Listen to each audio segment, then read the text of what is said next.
Bom, nós já conversamos aqui sobre uma pesquisa do Centro de Estudos e Pesquisas em Educação, Cultura e Ação Comunitária, o CENPEC, sobre a educação em territórios de alta vulnerabilidade na metrópole ou nas metrópoles. Essa pesquisa constatou que as escolas públicas paulistas fazem uma seleção velada de alunos.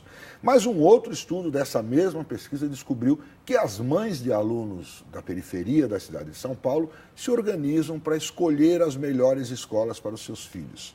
Vamos saber mais sobre esse estudo com o Hamilton Harley, que é um dos responsáveis por ele. Então, Hamilton, ao mesmo tempo que as escolas selecionam seus alunos, as mães se organizam para selecionar as escolas. Como é que vocês resolveram ir atrás desse tema? Sim. A gente descobriu que elas, de alguma maneira, elas tentam fazer uma escolha por esses estabelecimentos de ensino na região em que elas moram. Então, a pesquisa que a gente fez do CENPEC, que fez um trabalho anterior sobre 61 escolas na periferia de Metrópolis, na metrópole, na periferia de São Paulo. Num primeiro momento, essa pesquisa nos animou a então tentar entender um pouco como é que as mães e como que essas famílias se relacionavam com as escolas, né? Então, essa pesquisa ela foi realizada também nessa região, na periferia da Zona Leste. Em alguma específica? Ou... Na periferia da Zona Leste de São Paulo. Zona Leste. Da Zona Leste de São Paulo. E aí a gente descobre com essa pesquisa, né, de que, ao contrário de uma imagem que se tem, ou mesmo de um senso comum, que diz que famílias pobres muitas vezes não estão preocupadas com a educação, de que não estão preocupadas de fazer um investimento na educação de seus filhos, ou com a escola, né, ou que muitas vezes essas famílias enxergam a escola como um depositário de crianças. Deixa lá, vou trabalhar. A gente descobre com a pesquisa com as famílias que isso não é bem assim, né?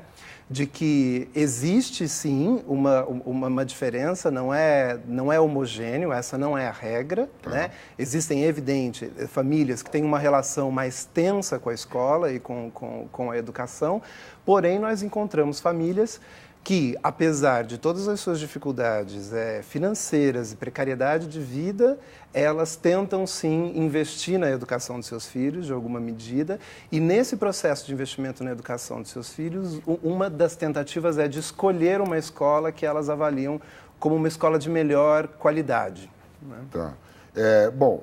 E como é que são essas... Você conseguiu quantificar, não, né? Quanto das famílias das periferias que vão atrás? É pouca gente? É muita gente? Nós fizemos uma pesquisa uma pesquisa qualitativa, então o intuito não era fazer essa quantificação, mas entender assim, como que são esses mecanismos de tentativa de escolha de estabelecimento de ensino, quais eram as práticas educativas que essas famílias adotam. Primeiro vocês localizaram ou se existiam as famílias, onde elas estavam e foram atrás delas. Isso. Vocês não quantificaram se elas são boa parte? Não. Nós fizemos um trabalho qualitativo com 12 famílias, né? Esse trabalho qualitativo ele foi realizado ao longo de um ano, no qual a gente, ao invés de fazer uma entrevista com essas famílias, a ideia era conviver com essas famílias, né? Participar do cotidiano delas. Então, nós ficamos junto com essa família no cotidiano delas de 1 a 3 dias, um pouco para observar o diálogo que elas têm com os seus filhos, como que a escola aparece dentro da sua casa, dentro do seu cotidiano, e a partir daí, então, tentar investigar e tentar saber qual é a relação dessa família com a escolarização dos seus filhos e com as escolas. Tá, e o letramento dessas famílias? Você fala, tudo bem, família lá na periferia da Zona Leste de São Paulo, tal, a gente tem a ideia assim, uma família que não é muito letrada, família que os pais estudaram um pouco. É real isso? Isso é real. Nesse grupo de famílias que nós trabalhamos, que nós entrevistamos, a escolaridade das mães, geralmente, é muito baixa, né? Tanto das mães quanto dos pais. Né? Algumas não têm nenhuma escolaridade, né? Nenhuma, zero, não sabe escrever? Zero. Algumas não têm nenhuma escolaridade. Sei. E muitas tiveram uma escolarização extremamente irregular, né? Foram para a escola, abandonaram a escola porque tinham que trabalhar. A maioria delas trabalhavam, elas são do Nordeste, trabalhavam na roça. Então, muitas vezes, elas tinham que abandonar os estudos.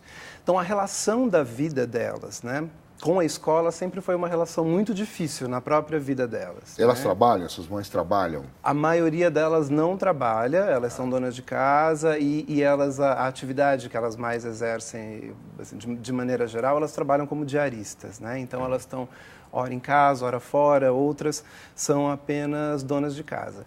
Mas o interessante é que mesmo essas mães sendo pouquíssimo escolarizadas, né, de alguma grande medida, elas tentam atender às expectativas também da escola e às orientações que os professores dão. Então, no cotidiano delas, é possível perceber que elas, mesmo com dificuldade de leitura, elas buscam incentivar a leitura de seus filhos. Entendi.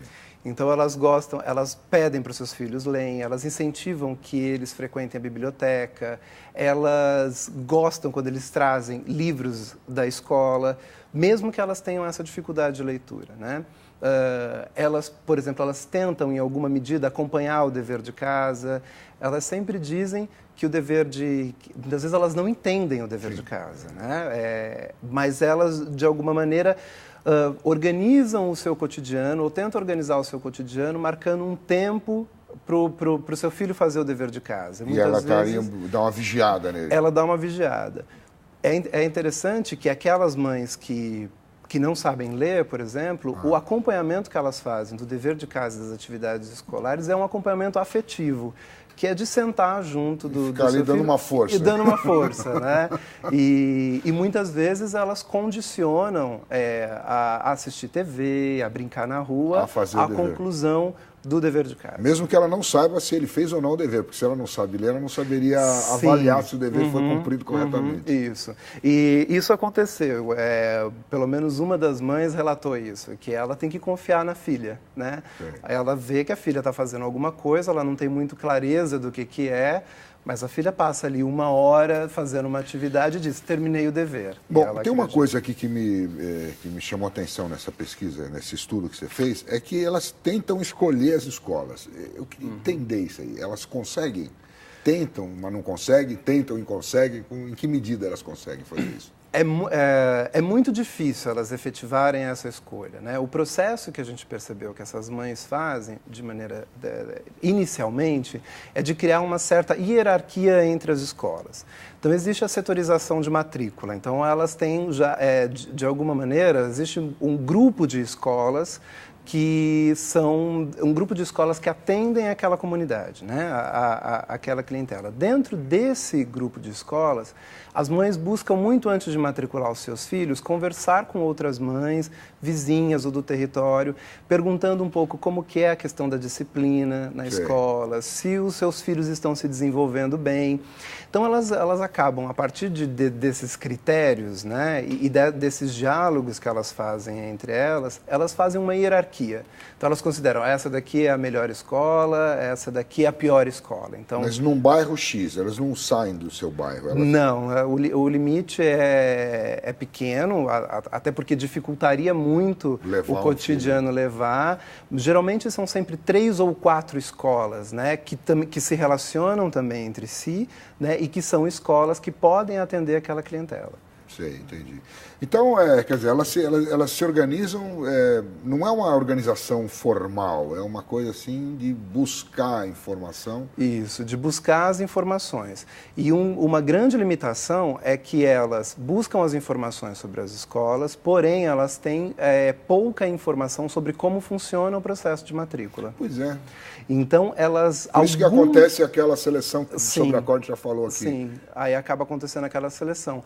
Até porque a grande parte, essas famílias, elas vivem num território estigmatizado. Sim, né? Claro, E aí a gente percebe na conversa com elas que na tentativa de escolher uma escola que elas consideram como uma boa escola, como uma escola como a melhor possível, elas não conseguem, né? E poucas delas conseguiram. E aí a gente percebeu que estas que conseguiram é porque elas tinham um domínio maior do sistema de matrícula. Porque elas conseguiram um pouco manipular informações, elas acionaram... Pressionar o secretário lá da escola. Isso. Então, elas têm um conhecimento um pouco maior sobre o sistema de matrícula, ou mesmo ela tem uma relação um pouco melhor com funcionários da escola, e isso facilita com que ela consiga fazer uma tem escolha. Isso também que você falou, né? Relação melhor com o funcionário, porque não adianta só chegar lá e pressionar, né? Se a escola tem um sistema lá, sei lá, mesmo que velado, de rejeição, ela cai naquilo e não consegue entrar, né? Sim, sim. Isso é muito importante. Isso é uma moeda de troca que elas usam. Então, o conhecimento sobre o sistema, né? E a possível relação que ela possa estabelecer com a escola, com funcionários ou mesmo com outras mães que são bem relacionadas com aquela escola, facilita a possibilidade dela de fazer escolha por um desses estabelecimentos de ensino ou de evitar aquele que ela considera o pior. Né? Você passou um ano fazendo esse... um período de um ano. E você estava lá no campo? Sim, eu estava lá, então. Então você vai me dizer o seguinte, o que você acha que a Secretaria pode fazer para melhorar a situação dessas mães? Você falou em informação, elas têm que receber informação. Se elas as que têm mais informação, se conseguem melhores resultados para aquilo a que elas se propõem. Você acha que se a Secretaria se dedicar a informar essas pessoas melhor, a situação muda? Sim, eu acho que... Porque você estava lá, por isso que eu perguntei, você estava lá, você conviveu com eles. Né? Acho que existem duas coisas que são importantes. Né? Uma, que talvez seja um trabalho menos da secretaria e mais da escola, que é de conhecer de verdade a realidade dessas mães. Né? Então, um pouco de tentar entender e de compreender que essas mães não estão apenas colocando seus filhos na escola para depositá-los lá, mas de que essas mães elas têm grandes expectativas na escolarização de seus filhos e de que elas acreditam na escola. E que muitas vezes, por conta da própria trajetória escolar dessa mãe, ela encontra uma dificuldade de dialogar com uma linguagem que é muito própria da escola. Muitas vezes a escola não entende que essas famílias têm essa dificuldade de diálogo com a escola. Você acha que tem essa coisa, a escola não compreende a mãe, porque está lá para isso, né? Sim, eu fico pensando aqui com isso acontece. Por exemplo, num dos casos, né, que a mãe sempre reclamava da falta de comunicação entre a escola e ela na relação com seus filhos. Ela não sabia ler. E um dos filhos dela recebeu um elogio por bilhete no caderno. E a mãe sempre associou, a partir de reuniões, que bilhete é porque o filho aprontou, fez alguma coisa ruim. E ela castiga o filho dela por ele ter sido elogiado pela professora. Né? Isso demonstra, de alguma maneira, a falta de conhecimento que o professor tem sobre a realidade daquele aluno, né? A realidade que ele vive. Você acha que assim, a escola não vai além dos seus próprios muros, ela fica ali naquele gueto, Sim. Dizer que é um gueto ali, ela não vai ver qual é que é a da comunidade, o que a comunidade pensa, como se relaciona. De maneira geral, as escolas agem assim, elas são muito fechadas e elas idealizam um aluno modelo, um aluno perfeito ou um modelo perfeito de família, né? Que é difícil de encontrar. Que é difícil de encontrar. E nessa idealização ela acaba perdendo uma coisa muito rica, que é essa expectativa que essas famílias têm sobre a escolarização dos seus filhos, né? E talvez um diálogo da escola com essas famílias, porque muitas vezes essas famílias não sabem o que fazer, elas não dominam o linguajar pedagógico, o linguajar escolar, né? Talvez um diálogo de aproximação entre essas famílias e a escola possa minimizar essas tensões, né? Inclusive questão de comportamento das crianças. Inclusive questão de comportamento da criança, né? Por outro lado, né, a falta de conhecimento que essas mães têm sobre o sistema de matrículas, né, também faz com que, de alguma maneira, elas sejam prejudicadas, né, nesse processo. Porque na tentativa de evitar uma escola ou escolher outra, né, ela fica muito suscetível a essa possibilidade da escola não querer que o filho dela seja matriculado lá. E às vezes ela gostaria que seu filho fosse matriculado naquela que ela consideraria melhor escola, justamente pela alta expectativa que ela tem em relação à escolarização do seu filho. Bem, muito interessante. Essa pesquisa, quer dizer, revela bastante, né? É bem revelador. Você ficou um ano, como é que você escolheu as famílias? Teve algum critério? Sim, teve. Como era essa pesquisa, ela necessitava que eu entrasse e convivesse no cotidiano na casa das famílias, o que precisava também estabelecer uma rede de relação e confiança, né? Então, nós primeiramente acionamos um projeto social que trabalhava nesse território e, a partir do contato com uma assistente social que já fazia visitas a essas famílias, num primeiro momento eu passei a fazer as visitas juntamente com a assistente social para um pouco se tornar mais conhecido das famílias e do próprio território até o momento em que a família se dispõe a me receber durante um período na casa dela e a conviver no cotidiano dela. Bastante interessante o seu trabalho e os resultados da pesquisa. Vamos ver se isso repercute bastante, né? Se a gente pode usar essas informações para melhorar a nossa educação. Muito obrigado pela sua presença aqui, Hamilton. Que agradeço.